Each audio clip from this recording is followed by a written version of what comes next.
नमस्कार दोस्तों, आज आप सभी का स्वागत है आपके अपने YouTube channel study with all classes पर। तो जैसा कि आप सभी को पता है कि आपकी परीक्षाएं दोस्तों जल्दी शुरू होने वाली हैं, और अगर आपने अभी तक अपने सब्जेक्ट्स की अपनी परीक्षाओं की तैयारी नहीं की है तो अपने YouTube चैनल को जल्दी से सब्सक्राइब कर लीजिए। तो आज की वीडियो में हम बात करेंगे सबसे पहले दोस्तों विषय हिंदी के वो महत्वपूर्ण प्रश्न जो आपकी परीक्षा में पूछे जाएंगे।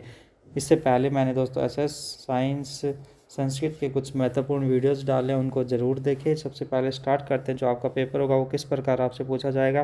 टोटल पेपर में आप टोटल 28 क्वेश्चन आप लोगों से पूछे जाएंगे, और ये 28 क्वेश्चन आपके एक नंबर के, 2 नंबर के, 4 नंबर के, 6 नंबर के और 5 नंबर के आपके ये क्वेश्चन होंगे।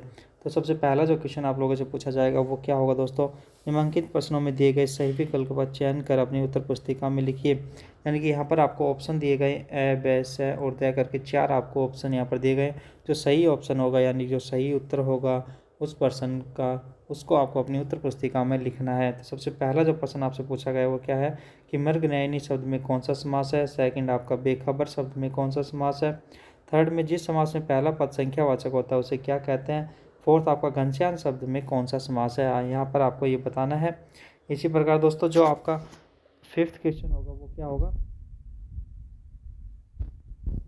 5th क्वेश्चन वर्तनी की दृष्टि से शुद्ध शब्द आपको यहाँ पर लिखना है। 6 में आपको वर्तनी की दृष्टि से शुद्ध शब्द है, आपको बताना है कि शुद्ध शब्द कौन सा है। उज्ज्वल, समर्थ, अनाधिकार, अनुग्रह, और इसमें आपको शुद्ध शब्द लिखना है। कौन सा इनमें से सही शब्द शुद्ध शब्द है वो आपको यहाँ पर लिखना है। प्रश्न नंबर 7, निम्नलिखित में से अशुद्ध शब्द आपको बताना कि बीमार, तिथि, साप, अष्टवर्ग कौन सा अशुद्ध शब्द है। 8वां आपका निम्नलिखित में से अशुद्ध शब्द बताना है। 9वां कामायनी किस कवि का प्रसिद्ध काव्य ग्रंथ आपको बताना है, किसका है। सूरदास का, नागार्जुन का, तुलसीदास का, जयशंकर प्रसाद का। इसमें से आपको बताना किस कवि का ये प्रसिद्ध काव्य ग्रंथ है। इसी प्रकार जो आपका 10वां क्वेश्चन होगा, अंतिम क्वेश्चन पहले क्वेश्चन का, रामधारी दिनकर को किस काव्य कृति पर भारतीय ज्ञानपीठ पुरस्कार प्राप्त हुआ था वो आपको यहाँ पर बताना है। चलिए अब बात कर लेते हैं प्रश्न नंबर 2 से लेकर 8 तक सभी प्रश्नों के अंककार एक है, यानी कि 2 से लेकर 8 तक के आपके सभी प्रश्न एक नंबर के होंगे। तो आपका जो सेकंड क्वेश्चन होगा दोस्तों वो क्या होगा कि सूरदास ने,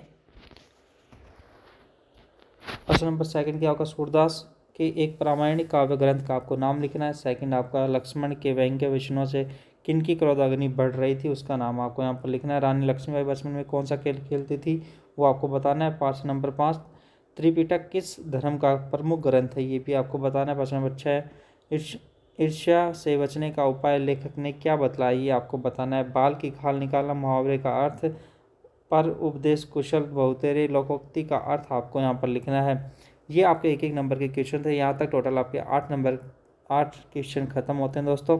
अब बात करते हैं आगे दोस्तों जो आपके प्रश्न है, प्रश्न नंबर 9 से क्या आप लोगों से पूछा जाएगा। प्रश्न नंबर 9 से लेकर 10 तक, 9, 10 और 11 3 क्वेश्चन जो होंगे दोस्तों वो आपके एक नंबर के क्वेश्चन होंगे, और ये सारे आपके खालिस्तान से जुड़े होंगे। आपको खालिस्तान यहाँ पर रिक्त को फुल करना है।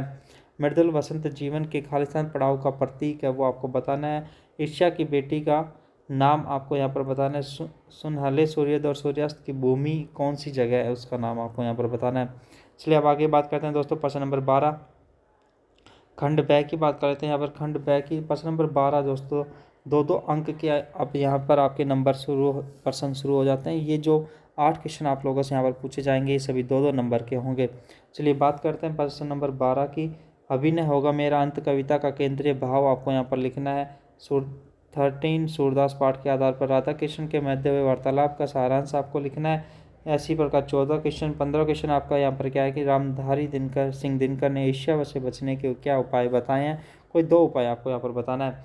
प्रश्न नंबर 17, ईदगाह कहानी के किस पात्र ने आपको सर्वाधिक प्रभावित किया और क्यों, ये आपको अपने विचार यहाँ पर प्रकट करने हैं। इसी प्रकार प्रश्न नंबर 19 कौन सा डूबते को तिनकी का सारा लोकोक्ति का अर्थ सहित वाक्य आपको यहाँ पर लिखना है। ये आपके 2 नंबर पर यहाँ के आपके क्वेश्चन खत्म होते हैं। अब आप बात करते हैं दोस्तों आपके जो 4 नंबर के जो क्वेश्चन आएंगे वो यहाँ पर आपसे पूछे जाएंगे। प्रश्न नंबर 20 जो आपका वो यहाँ पर आपको एक पद्यांश यहाँ पर आपको दिया गया। इस पद्यांश को पढ़ते हुए इससे जो प्रश्न पूछे जाते हैं उनको आपको यहाँ पर लिखना। टोटल 4 क्वेश्चन आपसे इस पद्यांश से पूछे जाएंगे, और वो किस प्रकार होंगे दोस्तों, 3 क्वेश्चन आपसे पूछे जाएंगे। उपयुक्त काव्यांश का उचित शीर्षक आपको लिखना है। सेकंड आपको रेखांकित शब्द इठलाऊ का अर्थ आपको बताना है। उपरोक्त काव्यांश की मूल संवेदना भी आपको यहाँ पर लिखनी है, 1 नंबर का, और सेकंड ये आपका 2 नंबर का क्वेश्चन है। इसके अथवा में भी आपसे एक क्वेश्चन पूछा जाएगा, सेम आपको पद्यांश आप यहाँ आपको दिया जाएगा। ये पद्यांश आप यहाँ पर देख पा रहे हैं, पद्यांश दिया गया, इसमें से भी आपको 3 क्वेश्चन पूछे जाएंगे कि उपयुक्त गद्यांश का उचित शीर्षक आपको लिखना है, कौन सी राह अछूती रह जाती, ये आपको बताना है, कौन सी राह को नहीं माना गया और क्यों, ये भी आपको बताना है। इसी प्रकार जो आपका 21वां क्वेश्चन होगा दोस्तों, 21वें क्वेश्चन में आपसे क्या पूछा जाएगा कि प्रश्न 21 लक्ष्मण परशुराम संवाद प्रश्न के आधार पर लक्ष्मण के चरित्र की 4 विशेषताएं आपको यहाँ पर बतानी है, कम से कम 4, क्योंकि 4 नंबर का आपका यहाँ पर क्वेश्चन पूछा गया है, तो 4 विशेषता तो आपको बतानी है। इसके अथवा में आपसे पूछा जाएगा कि भ्रमर गीत प्रश्न के आधार पर गोपियों के कृष्ण के प्रति उनके प्रेम का वर्णन आपको यहाँ पर करना है। अगर आप ऊपर वाला क्वेश्चन करने में असमर्थ है तो आप नीचे वाला क्वेश्चन भी कर सकते हैं। प्रश्न नंबर 22 में आपसे पूछा जाएगा कि ईदगाह मुंशी प्रेमचंद की बाल मनोविज्ञान को चरितार्थ करने वाली एक प्रतिनिधि कहानी है, कथन के आलोक में अपने विचार आपको यहाँ पर लिखने हैं। दोस्तों ये जो अथवा वाले क्वेश्चन है इनको आप अच्छे से रट लीजिए, क्योंकि इनमें से या तो ये वाला क्वेश्चन या फिर ये वाला क्वेश्चन आपको जरूर मिलेगा, इनमें से कोई एक क्वेश्चन आपको अपनी परीक्षा में जरूर मिलेगा। अथवा वाले क्वेश्चन जो बड़े क्वेश्चन होते हैं वो ज़्यादातर बदलते नहीं हैं और सेम क्वेश्चन आपको ये मिल जाएंगे दोस्तों, रिपीट हो जाएंगे।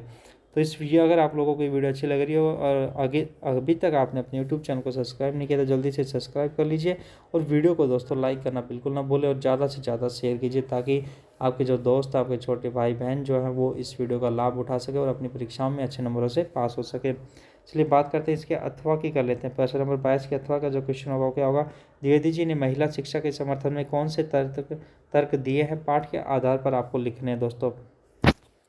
इसी प्रकार प्रश्न नंबर 23 जो होगा वो प्रश्न नंबर 23 क्या होगा यहाँ पर, प्रश्न नंबर 23 से आपसे पूछा जाएगा निम्नलिखित साहित्यकारों का जीवन एवं कृतित्व परिचय आपको यहाँ पर देना है, यानी कि जयशंकर प्रसाद और भारतेंदु हरिश्चंद्र, इन दोनों में से किसी एक का आपको जीवन परिचय लिखना है दोस्तों। जितने भी आपके कवि या लेखक है उन सभी का आप जीवन परिचय जरूर याद कर लीजिए, क्योंकि 4 नंबर आपके ये जीवन परिचय से हमेशा आपको मिलेंगे। ये 4 नंबर आप अपनी परीक्षा में कभी नहीं छोड़ पाएंगे।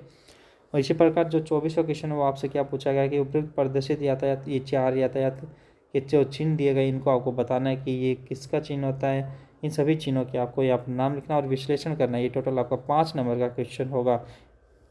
इसके अथवा में आपसे पूछा जाएगा यातायात साधनों के संचालन नियमों का पालन करना क्यों अनिवार्य है, सही प्रकार से यदि वाहन न चलाए जाए तो होने वाली समस्याओं में दुर्घटनाओं पर प्रकाश आपको डालना है, यानी कि उनके बारे में पूरी जानकारी आपको यहाँ पर देनी है, जिसके लिए आपको पूरे 5 अंक मिलेंगे।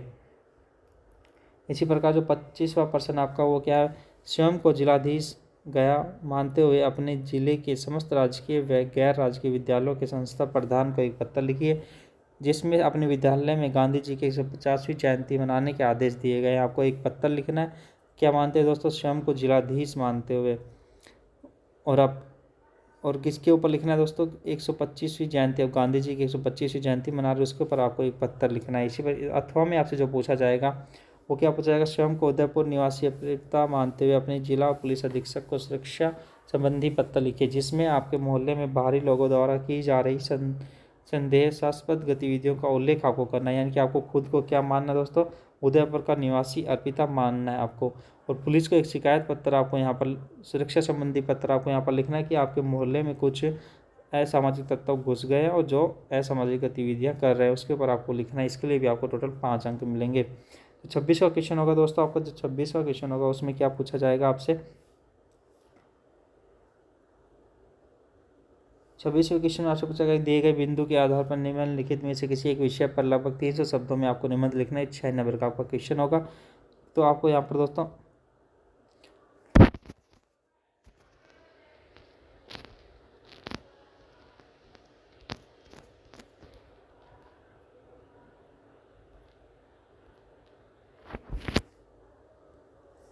यहाँ पर 6 नंबर का आपका ये क्वेश्चन पूछा जाएगा। इसमें 300 शब्दों में आपको अपना किसी एक के ऊपर, किस पे ऊपर दोस्तों, भारतीय संस्कृति में पर्यावरण संरक्षण के ऊपर, व यदि मैं भारत का प्रधानमंत्री होता, इसके ऊपर, और इसके अथवा में भी और पूछा गया है कि, लेकिन इसमें दोस्तों यहाँ पर देखिए 4 पॉइंट आपको दिए गए, प्रस्तावना, वर्ग संरक्षण, नदी पर्वत संरक्षण और मुसार। इनका चारों का दोस्तों, चारों को आपको हेडिंग बनाते हुए अपना जो आप अपना एक जो विषय, जिस विषय पर आप अपना प्रस्ताव लिखेंगे उसको लिखना है। इसके अथवा में और क्या क्या पूछा गया है,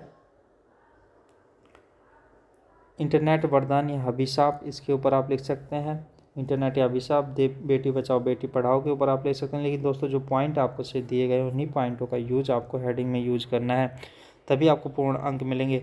27वां क्वेश्चन जो दोस्तों क्या होगा, 27वां क्वेश्चन यहाँ पर आपको दिया गया कि निम्नलिखित पद्यांश की 6% व्याख्या करनी है। यहाँ पर आपको पद्यांश दिया गया, इसका हिंदी अनुवाद, पूर्ण शीर्षक वगैरह सब कुछ, आपको कवि का क्या नाम है, कौन सी कविता से ये लिया गया है, वो सभी जानकारी आपको पूर्ण गद्य पर 6% व्याख्या आपको यहाँ पर करनी है।